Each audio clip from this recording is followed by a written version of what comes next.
আজ তোমার জন্মদিন, আজকে ক্লাসের বাচ্চাদেরকে বকবো না, সবসময় স্মাইল করতে থাকবো। ক্লাসের বাচ্চারা কত সুন্দর সাজিয়েছে, ওরা আমাকে এত ভালোবাসে আর আমি শুধু শুধু ওদেরকে বকি। আজকে ইচ্ছে করে আমি এত বড় ব্যাগ নিয়ে এসেছি, আজকে কেউ না কেউ তো আমাকে কিছু না কিছু গিফট দেবে। এই তো আমি এখন অফিস রুমে যাবো আর টিচাররা আমার কাছে পার্টি চাইবে। আগে তো বন্ধুরা জন্মদিনে পার্টি চাইতো, আর এখন টিচাররা আমার কাছে পার্টি চাই। সারা জীবন কি বার্থডে পার্টি দিতে থাকবো নাকি? ম্যাম আমরা কেক কিনেছি, কেক কাটি চলো। এরা আবার চকলেট কেক নিয়ে চলে এসেছে।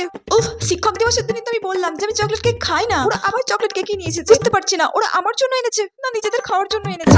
Ma'am happy birthday. ও তোমাকে ফেভারিট টিচার বলতো, আর ও শুধুমাত্র আমার জন্য একটা পেন এনেছে। ও তোমাকে একদমই পছন্দ করতো না। ও বাবা, ও এত সুন্দর একটা ইয়ারিং এনেছে। আগের বার তো আমি ওকে অঙ্কতে ফেল করে দিয়েছিলাম, তাও এত বড় গিফট দিয়েছে। ফুল কেন দেয় আমি বুঝতে পারি না, ফুলটা তো কালকে খারাপ হয়ে যাবে, একটা চকলেট আনতে পারতো। এই বাবা, ক্লাসে বাচ্চাগুলো এত লাফালাফি করছে কেন? উফ, এ তো আমার জন্যই করছে। উফ, আমি তো ওদেরকে কিছু বলতেও পারছি না, আমি বিশ্বাসই করতে পারছি না ক্লাসের বাচ্চাগুলো আমাকে এতটা ভালোবাসে। এটাও তো হতে পারে ওরা ক্লাস করবে না বলে নাটক করছে।